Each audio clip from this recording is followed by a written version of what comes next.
free education, and 1 million kids came to school. By the time President Uhuru Kenyatta was coming into office, Kibaki's children were now going into secondary schools. Uhuru started the 100% transition program, building classrooms to ensure that all those kids go into secondary school and so on. Then we worked with provincial administration to ensure that children were brought to school. We fought early marriages and so on and so forth, the circumcision of girls, FGM in particular places like Narok, Samburu and so on.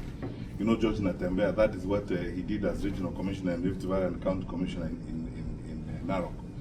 Now, I was so horrified when I saw what I saw yesterday, which you also. Sasa, you people are educated. President Kibaki used to say, "Ninyi mnajua na unataka kuambiwe." You know, you can see and you know what we need to do. And I believe what my brother is telling you is exactly what I will tell you. So let us stay together, and by the grace of God, we'll cross the bridge. Don't give up hope in your country. The challenges we face right now are momentary. We will overcome them. We are a resilient country. We are the long distance running country. We always will rise. The challenge in life is not falling, but rising up every time we fall. We will rise up and go forward and do well for our country by the grace of God, and may God bless you. Thank you.